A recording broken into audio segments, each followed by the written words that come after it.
Jackson's 12. Obviously, he's been on a few surf trips, but like, he was just, you know, with these first lads, yeah. These are like gods to him, you know, just to get to hang out with them and be cool with them. And, you know, I nearly let them take him out to a club. As a mascot. I know, Lottie would have killed me. I'm so glad I did. But like, you were close. Yeah. You were close. Because he's quite, I don't want to say mature, but he's easy to get on with for a 12-year-old. You know, he's not like that annoying, or he's not like, he kind of reads situations. So he's all right, but they were all super nice to him as well. So he had just a brilliant trip. Got his first kiss. Nice. Yeah. Which one? Like a smoking hot Spanish girl. Oh, yeah. But if you're going to have your first kiss, with tongues? Yeah. No, he had his first shot. They were like, can we give him a shot? I'm like, no. He's 12. So what did he have? Aperol, was it? I can't remember. Gin. Fuck, I don't know, man. Aperol. So I had a shot and I left a little bit, and he hated it, obviously. Yeah, he did exactly. He did Virgin the action I was. buds. Yeah, I was hoping that he would. the exact reaction I was hoping he'd have. Yeah, not slapped it down. Yeah, Two more. Yeah. Exactly. But no, he had a well good trip, and he wore the French hat. He took his abuse really well. Good. The wrong place. Yeah, we were often saying that whilst leaving essentially a perfect wave. Yeah. So all in all, I'm kind of used to it, I guess, down there a little bit. It's just Cornwall with the volume turned up to 11, basically. Yeah. So yeah, better weather, better waves, but it's kind of similar in a way. I think it's easier on the face of it to get a good Cornish wave, but if a good Cornish wave on the scale of good waves is a 5, then a French good wave is like an 8. Yeah. So it's a different level. It's easier to get a Cornish 5 than it is to get a French 8. Yeah. Oh, definitely. Yeah. Oh god, that's confused me. But yeah, basically, French waves are really, really good. But you don't, just because you're in France at the right place at the right time with the right board, doesn't necessarily mean you're going to get a wave. Because you've got lots of good surfers, you've got shifting peaks, you've got really strong rips. You've got a lot to contend with, and I think you have to just appreciate the fact that it's lucky, or you've put. You just sat in the right place with the wave. Yeah, it's that, or you've put in a lot of time down there and you live there, and you just know how to read it. Yeah, because we had one session, didn't we, where like it was basically the funnest ever bank. It was like kind of Trestlesy, just fun bank, but the locals just dominated. Just knobs. Yeah. Knobs. So basically say France was great apart from the French surfers. Everything about it. Yeah. Nah, it was good. I didn't, they were being like absolutely fine, should have been being knobs, because they were at their home spot, kind of knobs. Yeah. But like, it just so happened it was a really good bank and they took advantage of it, and that meant I just gave up. I just sort of went, I don't mind. Didn't really have a high energy to get to I think I quickly realised in France, like... You're 38. Nah, not even. Just like the hunger to get the good wave might have meant I wouldn't have necessarily been in a headspace I was enjoying. So like we were filming, and I put quite a lot of hours into filming, but the cameras weren't working, and 7 people in the water, you're missing their good. You know, imagine sitting there for 2 hours, and then you miss their good wave, and you're like, there is no point in me sitting here. Yeah. And like, so I was like half between like I want to film because I want to like actually film well, and then when I'm in the water I don't really want to hassle and hustle. I'm more like when I'm in the water I'm kind of looking out for J-Man. So I was like, it was just one of those trips I was just happy I was happy with it all, just the food after, cigarettes, wine. This is a bit of a detour, but just what you said reminded me of, I watched this documentary last night on the coelacanth, which is like a fish that lives off the Indian Ocean, and it's like 400 million years old. Not the actual fish, but like the ancestry. Like the fossils from 400 million years ago are exactly the same. And they found one, and so they bottom of the ocean, they had to set, and they were just watching it like hour after hour after hour, like people take it on 12-hour shifts. They just didn't move. What? Just literally 12 hours, person's there like going like this. You see, the fish hasn't moved, it's just there doing this kind of thing with the fins. I think it was something like on 72 hours that they'd be taking on rotation at 72 hours. It went like this and it ate something. And I'm like, oh my god, it was like over in like half a second. Wow, it swam away. Well, there was somebody on it, so they would have followed it because they were on a submersible basically. Okay. But interestingly, that moment it went for a feed, it hyperextended its mouth, and it turns out that fish is the only fish in the world which skull splits in two to open its mouth extra wide, basically. So it was the first recorded example of how that mechanism worked, basically. And it was like, but it was something like a tenth of a second, and they'd sat for 72 hours watching this thing for a tenth of a second. Imagine if their camera had been fucking working. Well, that is basically That's filming I thought in we were France. paying, exactly. Yeah. That is filming in France. Like I got Eli coming out of a good barrel, but I didn't get him coming in, and like it just like I mean I was like where I feel like I've struggled to make sense of what you've just said, but basically France that.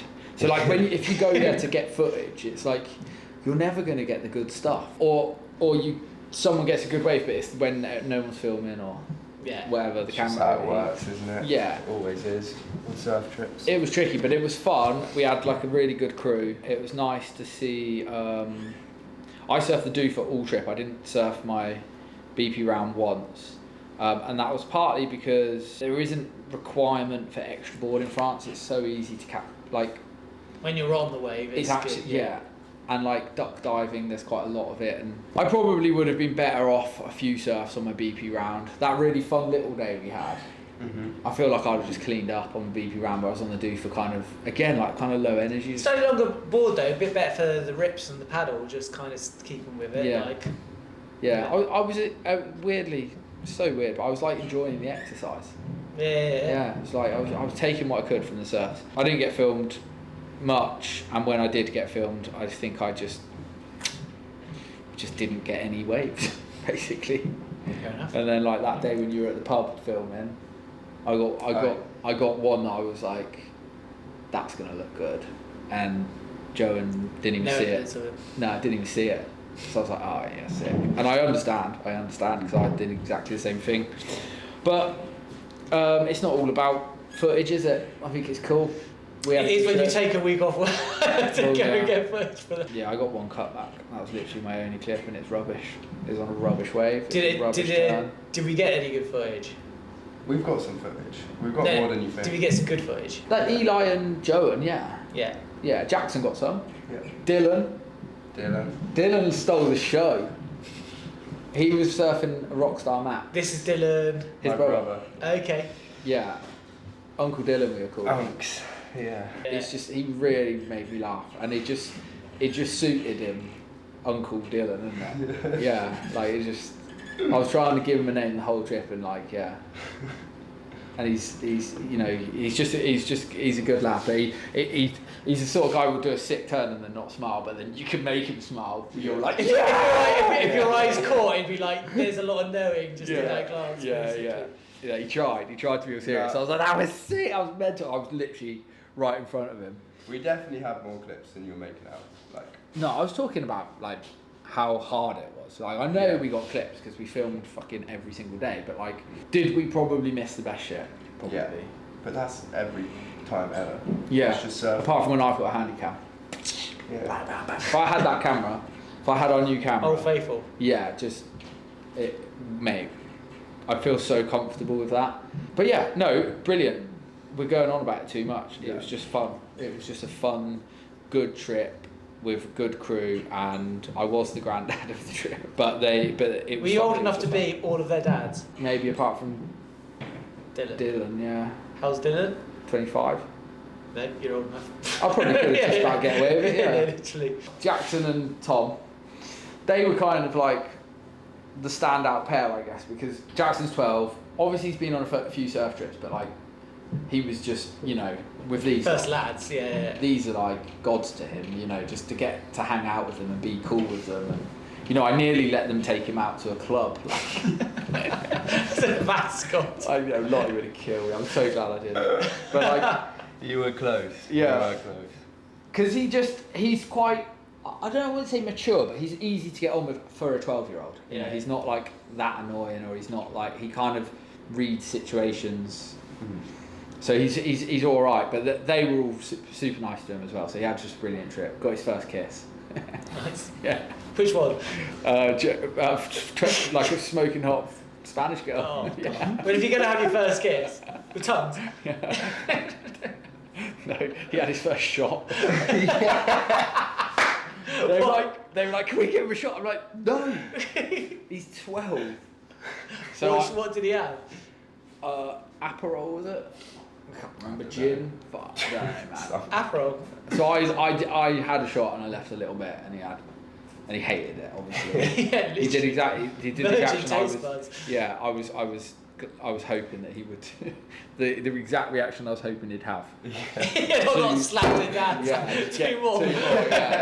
Yeah, exactly. But no, he had a well good trip, and he wore the French hat. He took his abuse really well. Good. Really, really well. Wore a French hat every day. What an experience, man. Yeah. What an experience. Yeah, exactly. That's the kind of shit that like a human being is made from. Do you know what I mean? Like, those kind of trips like shape and define you. Yeah, it's invaluable. Yeah. It's invaluable. It's like, obviously I took him off school to do the trip for us, because at the end of the day he's a fourth team rider. But wait.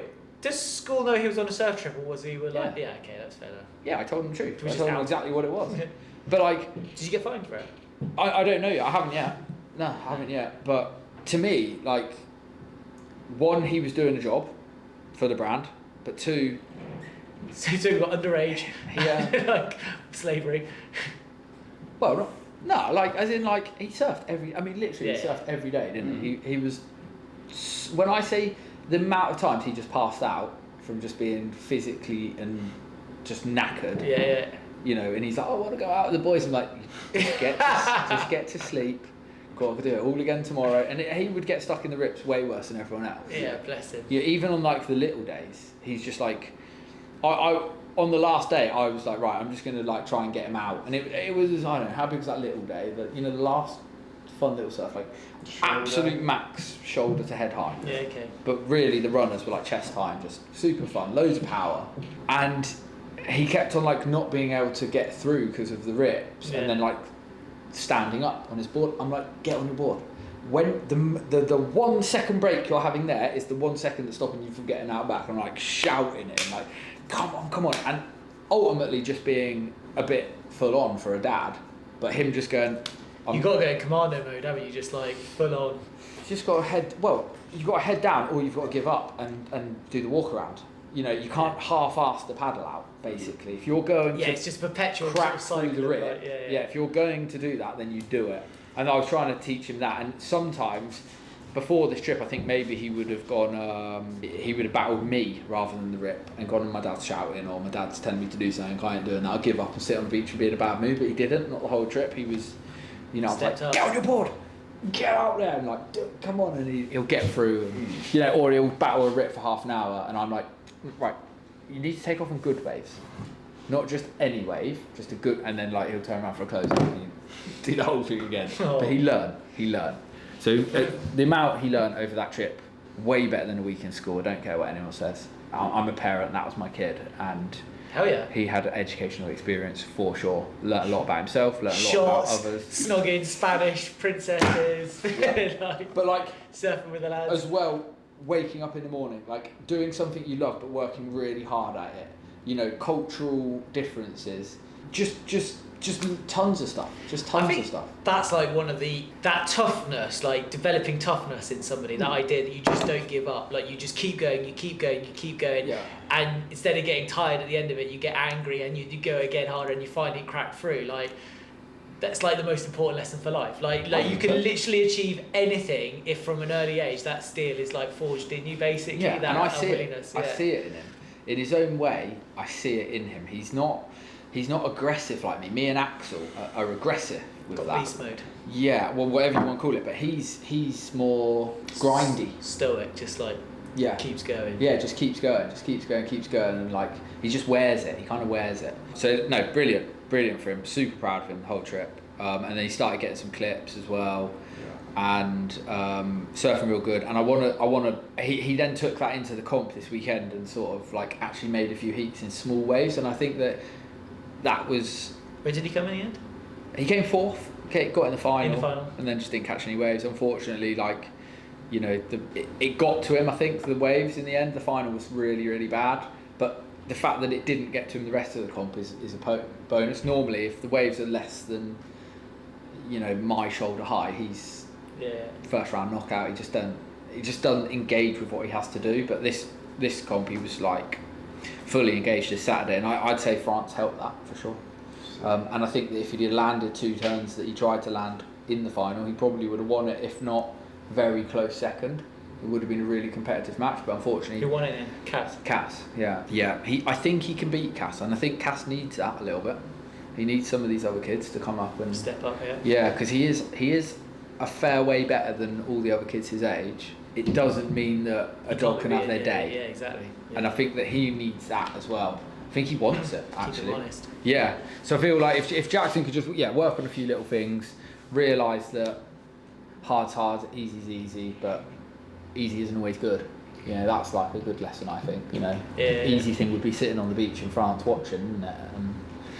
It's a bit like I had a period in my early rugby career which I went from county one year to almost national level the other year. So in the space of 12 months, like stepped up like 3 or 4 rungs, and I started training with this guy who was like county 100 metre champion, the works. And I remember going because I could see he had what I needed, basically, like the power, the speed. And he was like, yeah, you can train with me, but you do everything that I do. If you complain or you win power one, that's it. You're never training with me again, basically. And like first training session was just like hill sprints. We did like kind of just again and again and again and again until I'm sick. I was like, and he's like, good, you got that. And I was like just fucking... What, he was sweet? No, he was going hard as well. He was going hard. I remember he said the day he beat me was the day I retired, about like 6 months into it. But I got into it, we would train like 3 times a week, along with all my other training. And pretty much every session I'd be sick. And I got into my head that if I wasn't sick, I hadn't pushed myself as hard as I could like go, basically. And it took me to a whole other different level, and I beat him after about 6 months of doing it. But it was stretching as well. We'd have to stretch for like an hour before. You learn to convert the pain or the discomfort with a sense of it becomes positive. I just think my hard bit is putting value on it. I really enjoy when I'm in that headspace, but I can't make myself in that headspace, which is annoying. Yeah, I think I was like emotionally enjoying it. Yeah, I've had a couple of times that I've done it. But for the most part, I remember like pre-season football training, I just didn't want to be a footballer enough. You know what I mean? Even though I'm getting more into it actually, like competitiveness of surfing. But why I always found it weird is because the challenge of surfing is the challenge. It's like you're not against the water, because that would be ridiculous. You're never going to beat it. But you can win the odd bit of the battle almost, and then it isn't competitive other than with yourself, but you don't choose. You just go, okay, we're doing this battle now, or we're doing that battle now. I quite like that about surfing. I feel like you don't ever, or there's those times where on a hideous situation in the sea where you're like, no, this is survival, actually. This is I've got to get out of this situation. That's when the adrenaline properly kicks in. Yeah, that's kind of hectic. I mean, I'm just watching, I just saw a wipeout the other day from a comp in Brazil, and the guy nearly drowned. It's horrible, isn't it? And you just see him, he's like, just the last gasp he's trying to get someone to help him. And someone gets him. But how big was it? But not like... You could laugh at the wipeout, it was massive, heavy, like the worst case scenario for hold downs, like beach break kind of, above this roof, top to bottom. In the lip, like all the way around. But at the same time, you could easily just be on the beach watching and just be like, oh! Yeah, it's not a wave that a lot of people wouldn't have had a go on, sort of thing. I don't know, it's fucking solid, Luke. Yeah, but for example, in France, if one of those had come at you, you're going. Yeah, we didn't surf anything that big in France. No way. I bet it would have been like that though at Grav that day. Yeah. But we didn't surf it. Yeah. Yeah, so yeah, couple of bad choices here and there. But like you never know, do you? But with France, but anyway, it was obviously a superhuman thing what he was doing. But as a surfer, is what I'm saying. Like that's about that. I can't imagine myself doing anything at the level of like Nazare and even like Big Escon and stuff like that. But that guy surfing, it's like that's just a hell up wave that's come through that he's gone for. And yeah, it's one of them where where you breathe in but you catch water. Oh, something like that. That's the worst. That's when you're in shit. Yeah. It's like yeah. So we've all been in that situation where you're like, I'm kind of nearly drowning. Yeah. But I'll be alright, but I'm kind of nearly drowning. But you then you get another wave on the head, and then you're like, oh no, this is quickly. I mean, I've done it a few times in not even as big surfers that way of like, I remember staves once where I tried to like reach over and went backwards with the lip. Yeah. Didn't quite make it. And as I was reaching over, and I just got a mouthful of water, and then it was quite a there I was under from a mouthful of water to where I actually got my next breath was not a comfortable. Thing. 10 seconds. Yeah. Fucking hell. Probably not even, but like with the ocean, sometimes pulling that person, that survivor out of myself isn't easy, but the ocean will do it. It kind of carries us back to like, fucking chasing woolly mammoths with a wood stick and that thing's charging at you. Like, this is what we were born to do. I think it's a really nice feeling. Yeah. I find some comfort in it because you know that, so like, let's say it's the rugby training, for example. I think I fail in the rugby training. I go home and I feel really bad about myself that I didn't push myself to do what I needed to do. Yeah. They say, oh, you're not fit enough and blah blah blah. And I go home and I'm dejected and I feel like gutted. Then I go for a surf and nearly drown and I'm fine. And then I go, when it matters, it's that feeling. But to be fair, you've put like 20 years into your surfing now. Like kind of, so that's a well evolved. But I feel I reckon I got those feelings the moment you start surfing. Like Jackson, think of Jackson. Like how many hold downs did he have in France? And like he was calling 10-second hold downs, and they weren't. Yeah. As a parent, I'm not letting my kid get 10-second hold downs. But like, until you have a choice in it. If it's in the way when he gets like. I mean, he was going in on the big days. He was going in, but he is like. Interesting enough, he had really bad asthma when he grew up, and he's sort of growing out of it now. And we were absolutely convinced he wouldn't grow out of it because of how bad he had it. And his lungs take a pasting because he's getting worked constantly, whether it's cardio from paddling and actual surfing, or like literal hold downs and getting stuck in the rip in France. He coped with it all. There wasn't one time where he got a wipe out and got out. Yeah. He got a wipe out and he would get a wave in. Yeah. He wasn't giving up. And there was one time where he was crying and I was like, are you okay? And he's like, yeah, just wanted it. He just wanted it. He just weren't going to give up. You're going to learn those lessons. Fair play. Doing those things, and you're not going to get that in geography. Nah, you ain't going to get that in geography for sure. So here's my takes on France. Eli was ripping. Absolutely. Eli is surfing the best I've seen him surf, and his wave selection is basically the same as Jackson's. Anything that comes near him, he'll go on. But he'll still tear the bag out of it. But he does really impressive surfing on a wave that he shouldn't even be on because he should have waited his turn for a good one. Mm-hmm. But how old is he? He's still young though, isn't he? 18. So he's like Yeah, but he is built for comp surfing. It's just the way his body's working at the moment. Like he would have won every heat kind of thing in those waves. It's just. So I was really impressed with him, the way he was just like holding it on rail. The backhand combos were a joke. Yeah. He did an absolutely massive turn as well. And I don't even know if you can find that clip. I've got it. Have you? Yeah. Oh, I literally could have beat someone up. So I watched it through the camera, but because my camera was overheating, Joan's camera wasn't there. I was using Dylan's camera. No, your camera's out of battery maybe. So I was using Dylan's camera. And Dylan's camera's great, but because I'd never used it before, I wasn't used to. But the way you press the button, I know this is crazy, but it's such a split-second thing. You kind of have to like get the corner of your finger. Yeah. If you do it with it won't touch. So I'm like, And then I do it, and then he lands a turn. All you see is this send spray, and then him just coming up, and I just lose my shit completely. Bit of vocals. Yeah, there's some vocals. You see the aftermath. You know what? It's like him standing up from the layback. Yeah, and you can still see the spray coming down, no. and I'm just like, fucking hate France, I hate cameras. I'm just getting nuts. So it would have been cool to get one of his absolute bangers on there, but we got plenty of him. And then Joan isn't a dark horse air guy. He's a carve guy now. Joan just goes out there and sends it. I've always liked carves. They were your best carve. I just feel like you've built something in now. Are you on your new board? Yes. I think it's got a lot. We'll talk about sort of. Yeah, it's got a lot to do with that, I reckon. Yeah.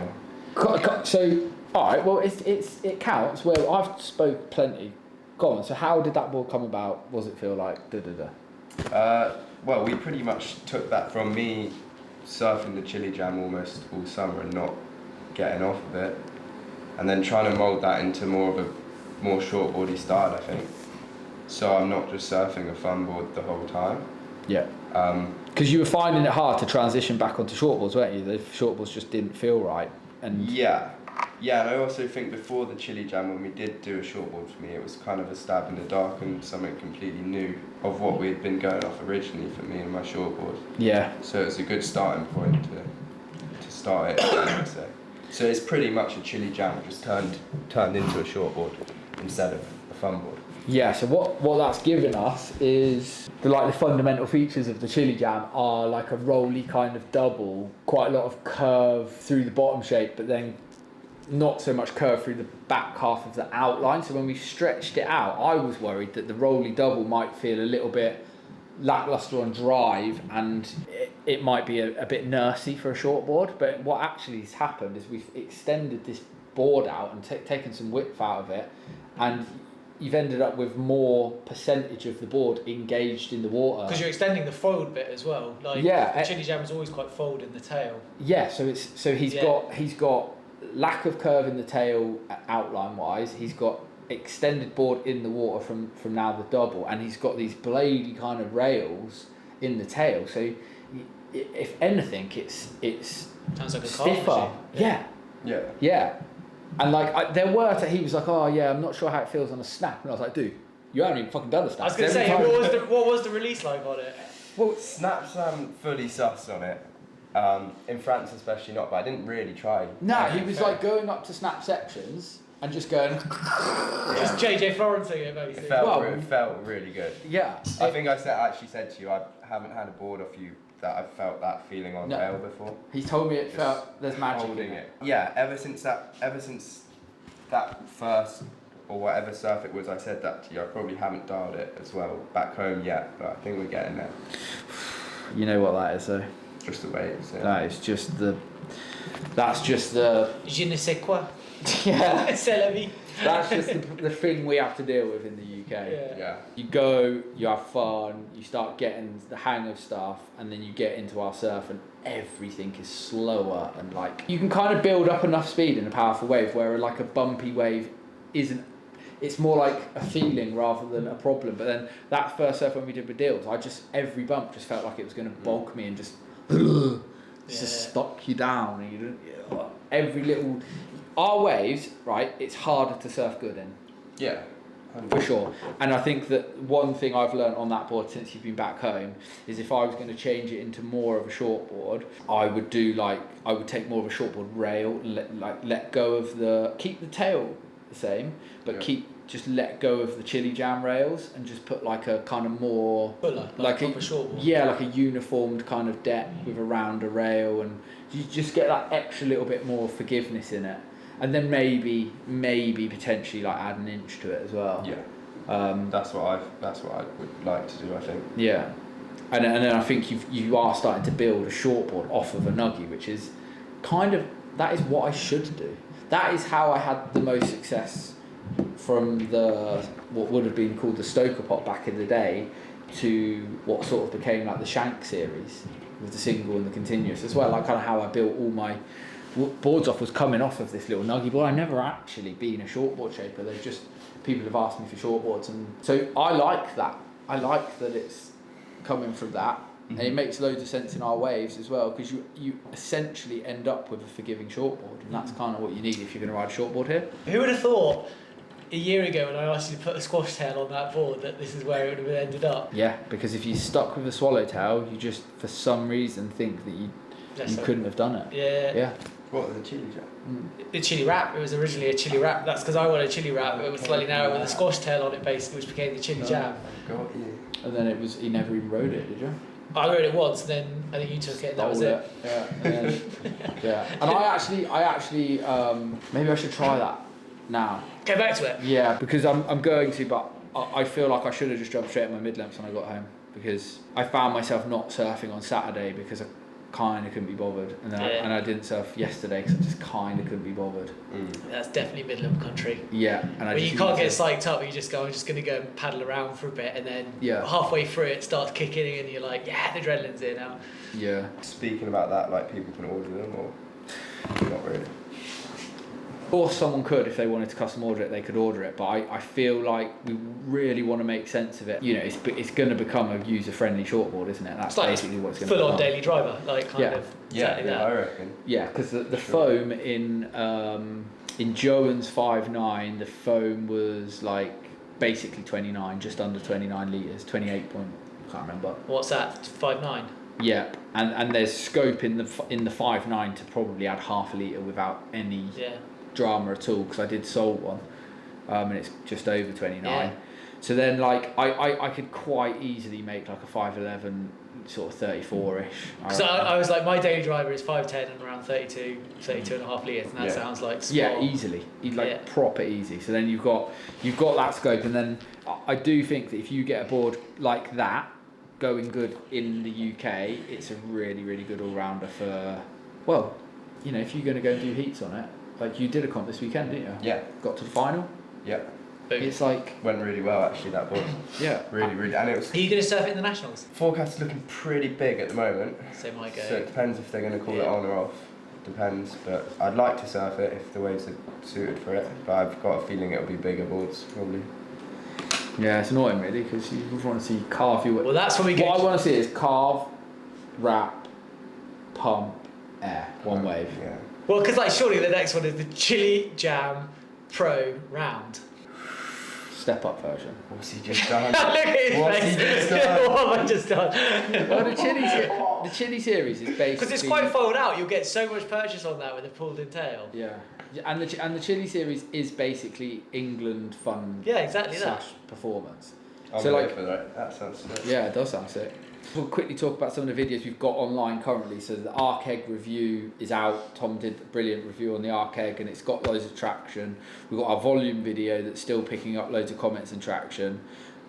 We've got my heat with Luke Dillon, which was out last night. It's getting no traction. I'm joking. I think it's on like over a K already. Yeah, so like, and it's not the best video in the world, but it's a bit of fun, and we are going to do more fun videos like that. We've got the fin video, which is doing really well. When we're talking about fins, so me and Joan went out on his new board, the Chili Jam Pro. He was surfing it with the Medinas over in France. We did a video on how much fins make a difference. So we took Joan, same board, surfed it with the fins he's been surfing it, and then surfed it with a different set of fins, because he told me off camera that, oh my god, I surfed it with Toledo, it feels like shit. Like, it's just not enough drive and blah blah blah, and like, oh. So then we tried it with a mix on camera, and like instantly, first clip, pump on a kind of like a wave that I'm not even getting to the end of, and then just found a really nice little Larry. What was that using? Mick Fanning's large mix, Yeah, so he went large mix and Gabby's, and we've done a side by side, so you can kind of like see how the board's, how Joan feels about the board, what it looks like it's reacting. So that video is going to be out this week. I'm pretty sure you can actually see in the footage the differences as well. I can. Yeah. I definitely could. Yeah, especially, well, you can see it on both sides, but I kind of noticed how the board started looking really nice on your backhand. You didn't like the turns, but like... That's not the board, that's just me. Yeah, the generation of what he's doing is like pretty impressive. It was kind of utterly weak waves, really. And and then you went in with a little bit of heat sort of training in your mind as well, and like I was sort of like working out what his scores would have been, and Yeah. Did you get through the first Oh, round? he smoked the first round, yeah. Unfortunately got knocked in the second. Nah, it was good. It was like a really good mix. But yeah, so you're seeing those different fins and how much they do make a difference. It definitely does. It changes your surfing at the very least. Videos coming up, we've got that, which is the Do Fins Make a Difference video. Tom has done a review on the McCallum Teg, which is out this week. Yeah, it's ready to go. Ready to go. Yeah. Probably my board of the winter in terms of just having a little romance with the board, sort of in terms of surfed it. Sort of. That's the one I surfed as well, isn't it? Yeah, but you didn't get on with it so much. Yeah, it's not my thing. I did like it. That's cool. Yeah, no. So many boards I would get on with, but for me and my style, just like clicked. I'm a bit too like, I guess like heavy-footed or whatever. You like a busier board. You like to be able to move with it. The Teg, you got to let it do its thing. It's just on for the ride. Basically. Yeah, it is really fun, and it paddles amazingly. Yeah. And like you can see it almost. It's one of those boards you can kind of see. I would surf it in like 1/2 foot or 6 foot. Yeah, exactly that. Tom has done a blog on why the 6.9 FM is basically the best-selling board in the UK right now. Ryan Lovelace, Love Machine FM, particularly the 6.9, kind of ticks everyone's boxes. So me and Joan are about to go and surf it because there isn't really much footage out there. So we've got kind of Joan, really high-level surfer, and then you've got me, the kind of average Joe, going to go and have a couple of waves each and talk about it in today's waves. Fun but nothing special. Probably a very average day. One of the key points of my blog was that it works in 90% of UK conditions, and I would say that sort of today kind of falls squarely in that. Oh yeah, we're going to fully test it in UK conditions. Literally. It is not pumping. Yeah, so you might never see that video because I didn't get any clips. There will be some stuff on our French trip coming out as well. We're not entirely sure what we're going to do with it yet. Obviously there's some brilliant light there and some good waves and some good clips. Then we're going to go do some English training when the waves get a bit better later this week with Joan, Luke Dillon, Angus Scotney. A couple of my OGs are doing the English. Is Luke Dillon allowed out to play? I don't know. He has got work all week, but we're going to try and get him in for a surf. I'll film and we'll be evaluating the footage as we go. So that'll be a fun little video. Probably just at Fistral. Just a good laugh with some good surfers and we'll with a mind to competitive surfing in mind. Wait, there were other people surfing when you were in France. Oh yeah, do you want to go? Do you? Right, come on then. Oh no, it's completely shit the entire week, pretty much. Yeah, look, the weather was bad. It was so bad. So good. So bad. We had to fix our shed roof, and I was like, yes. Well, literally, there was one day I just spent the entire day just paddling rips and literally 30-mile-per-hour winds cross into your face, basically, to the point where any wind shot just blinds you with the spray, and you're just like, okay. But and then I'd see you guys post, and you'd all be just in boardies, and it's 30 degrees, and I'm kind of for free country, cross-shore winds. I did score one really lovely little session. I think it was the Wednesday you guys were away, and I went and surfed the river mouth. It was just thick mizzle, you couldn't even see the break. But I was like, the wind was supposed to be cross, but I thought, you know what, fuck it, I'm gonna go. Couldn't see it, and I went and paddled out, and the wind was actually kind of offshore, but at an angle basically. And it was really eerie because you literally couldn't, the mizzle and the mist, but it was beautifully glassy, and the way that the wind was hitting the wave, it was creating this little kind of pocket flick, it was almost blowing into the, not square off where you holes in it all closed. Just holding it open. It was just holding it open. It was just running basically, and so I scored it. It was probably waist to chest high, but actually in the pocket was flicking over you because you were going into the wind, and it was me and completely on my own, just couldn't see no lineup or anything like that apart from that floating buoy thing which I could just see in the mizzle. Yeah.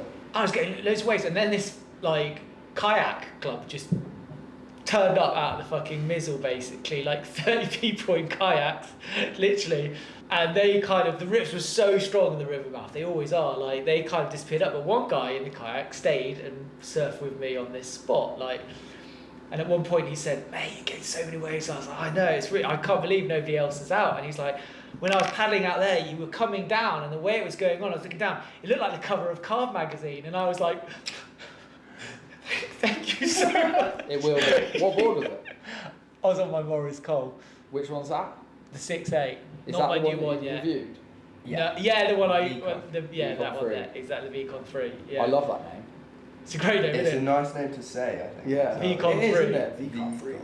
Sounds like Sounds really like some kind of serious, but also... Soviet bomber. Yeah. It's It literally does. the Beacon 3 is going to drop a nuke on you. Yeah. So that literally made my week, his little comment. So if you're, not like, if anybody chance, like... Anyone but our mothers are watching this. Well, no, like, You're no, out no, there. literally, like that guy, I didn't say it at the time, I played it very, very cool. Yeah. Then once he disappeared, I shed a tear, and then I was like, I went back and I told my girlfriend, I was like, but like, oh my god, like, a little comment like that just makes your fucking day, like, kind of, Oh, yeah. For sure. so I was happy with that, and that was pretty much it. Then last week you guys were back and kind of know how it surfed, although I did surf all weekend. I did my first air actually. What? Yeah. Yeah, completely accidentally, and not where I should have done it. On when was a windy day? It was a really strong sort of cross offshore. Was that Saturday? Mhm. There's a bit of size in it. Yeah. It's probably like head high, a bit over that, like kind of Porthtowan. And my 6'8" Morris Cole. Oh You said your spot. no, Porthtowan. Oh, you're allowed to say that one. I'm allowed to say that. Like Ah. everyone knows to surf Porthtowan. No, I wasn't. My spot's not working at the moment. Ah, I haven't surfed it for a couple of weeks. Anyway, go on, yeah, sorry. the session before that, I was just letting the rip carry me out. I told Joe in this, and I was on my Morris Cole, and it was really so much white water. I had to go out and just let it drift out. I'm paddling, and then the wave just goes, and I'm literally paddling in air, and the wave sucked off, and there's a rock. I'm lying on the board and I'm with the board knife, and literally on top of this rock, and then the water comes and whisks me off, and I'm like, oh fuck, like it's scraped up the whole bottom of my VCon 3, which I've got to get repaired. And I've sold all the others in preparation for my new 2 boards, which are coming basically. So my quiver's fucked at the moment. So I went out on Saturday into a strong, like head high, strong offshore, cross offshore in like a 5'7" puddle jumper groveler basically. Light as you like, and it's like a fucking sail basically. And the waves was going like from fat to then just walling up crazy. And it was on fat, and I was literally, just trying to get some squirt going, hit a bit of chop as it's walling up, and I took it on, the wind just came up, and I kid you not, like I wasn't even jumping, I just fucking flew off like on the puddle jumper. Like, That doesn't count. I'm not Mate, going to do that. as far as I'm concerned, it was waving up, like boom, boom, and I was like whoop, like kind of, yeah, but it was, I felt what it was like for a second. For a second, yeah, yeah. literally. Yeah. So It's crazy, as I having not. I've not really tried them because I know my ability levels, but when I've been in the position of doing it, Yeah. like the feeling is mental. How you would then try and land it. I've done it loads where I've rocketed off of a wave and got some like serious. I've never landed it. I don't think I've ever really attempted to ever been in a position to attempt to land one. I did like a Rio Air almost on my forehand in on a little about that big at Penhale. Yeah. And I sort of I was on the BP Mini, and I was going quite fast, and I just hit it and then I was like, okay. But it was like it wasn't an air really, but I'll claim it as an air. Like I Yeah. did an air. I was in the air for. And just to be clear, I did land when I took off. Yeah. There you So go. so it was like a mid. It was, when you see them coming down like Shipstone Bluff in a big wave, and you get that little ripple, and they do like a little jump mid. It was like that basically. Sick though. Jackson tried an air in his comp. Yeah, and he all but landed it as well, and then just fell right at the, he landed it and then just kind of wobbled off, and then the judges didn't give him it. But it would have been a really good score, but pretty stoked on that. And boards going up on? Come on then, what we got? What we got going up online this week? We've got 3 going up this week. We've got a couple of boards that have been coming. What do you call trade-ins? Yeah. We don't do trade-ins that often. But if it's a board we make, or if it's a board in really good nick that we're kind of interested in, then we can be tempted to do a trade-in. So the first one is this little. Do you want me to hold it so you get it in the camera? Is it there? I don't know. It's just sometimes you hold them, don't you? Yeah, it's And it's like yeah. But if you, this one you can get. It's the that one, ID. yeah. So this is a little Neil Purchase Junior one. It was shaped by Neil when he was over here. Epoxy, EPS. EPS, I think it was glass by Ollie. Yeah, it was. Glass by Ollie, shaped by Neil, for one of our long-term customers, Corey. Shout out to Corey. In EPS, it is 5 foot. I reckon it's 20. Yeah, if that. Just under probably. 20 inches and probably about 2.25, 2.5. It's a little fishy nugget basically. Admittedly, it's of a size for smaller or sort of pro riders, but it's a beautiful little thing. And that's going to be going on for $395, so which is for a legit Neil Purchase Junior shaped epoxy glass. It's in really good condition. I mean, there's ever so slight light dipple, but actually, it's just run in. That's all.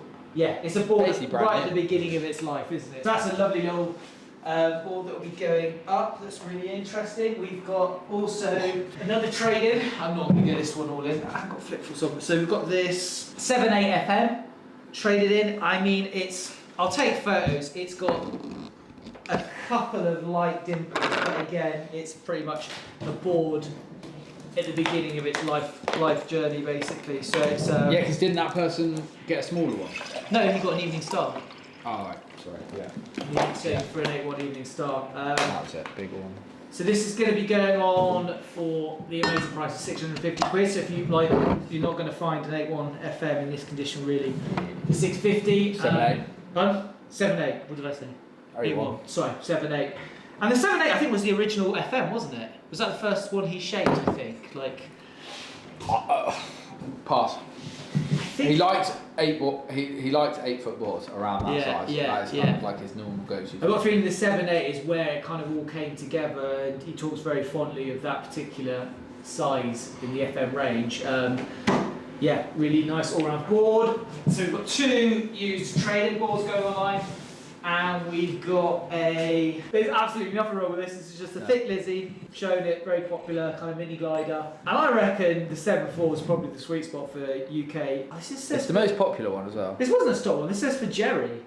Who the fuck's Jerry? Yeah, it just got written on wrong sheet. We did 2. That was right. We made 2. Yeah. Just a double up on production. But it's tiny. You can't see. I'll do photos like the size of your finger. So yeah, it's a new board. If your name's Jerry. If your name's Jerry, you're getting no discount. In the summertime when the weather was fat. That's Mungo Jerry. And I love it white on white. I love the white logos on. I got my little machine with the white logos on. Something really nice and subtle about that. And I think the 7.4's the sweet spot. It's the smaller side, but like for our ways, I think having it surfing the if you're ever wondering on, sorry, I felt really weird this whole board. I needed some Monster, I think. Yeah. If you're ever like wondering about how his boards sit and where they sit, so like V-Bowls is what I would say your classic Lovelace shape, and then the Lizzie is like a slightly more user-friendly version, and then the 7.4 kind of starts getting into that more manipulatable sort of version, so it's like an Easy Rider FM as well. Yeah. Because of the fin setup. Yeah, because you've got that 2+1, or you've got it Widowmaker, or you can even just rock it as a. I'm not even going to say it, but yeah, single fin, little mini. I'd go really well as a single, I reckon. Yeah, defo. But some people just hate the You fact. could surf it as a twin. You could surf it as a single with the side bites. You could surf it as another Widowmaker.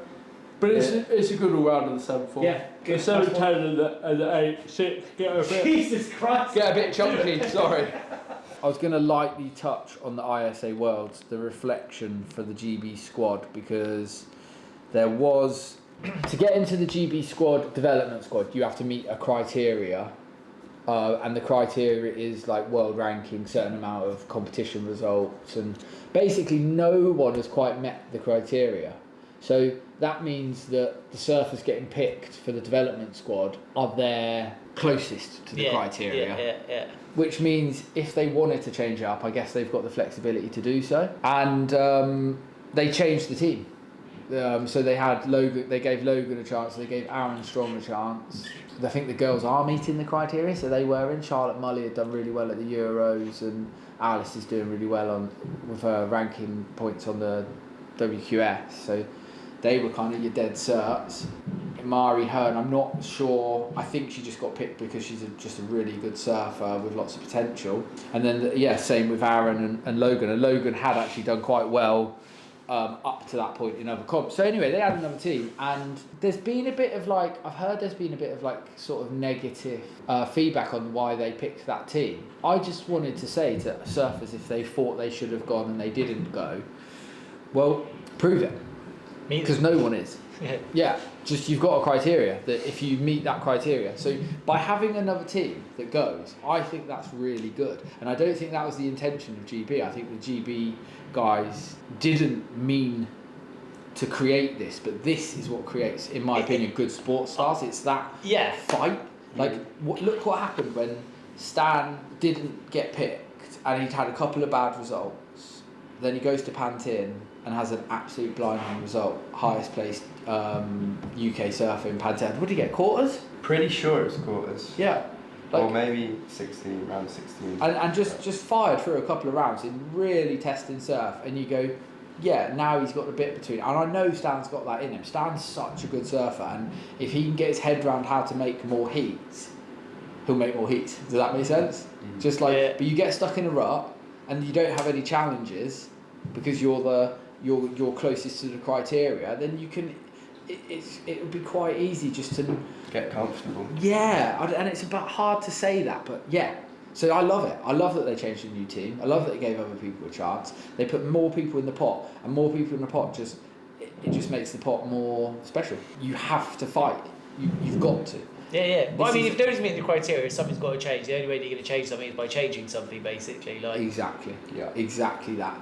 And I'm really glad. And I am a bit. If anybody's complaining about it, it's a bit like I always go back to a rugby match, but that's the sport I kind of got my head into the most. But they were like, you play an 80-minute game, and then say like in the last minute you lose, and you think a decision goes against you in that last minute, and you blame the ref and everybody for like, I lost that game. But no, you've had 79 other minutes to put the game out of fucking sight, basically. Like, just blaming on that is the mentality of a loser, basically. The winner doesn't think about, they're like, whatever. I had 80 minutes to kind of show that I'm head and shoulders better and should be on that. And if I'm not, then I deserve everything that's coming my way. And I don't think that everyone has to get better at surfing, for sure, but the mentality is where the UK guys are losing. It's not necessarily the technical surfing. And that's not, and I'm not saying, because I think they're well good and they're just not making heats, I'm saying it because they're not trusting their surfing. And your surfing doesn't have to be amazing to get through heats. It has to be of a certain level, but I'm saying they're on that level. But I'm saying they're not believing in it.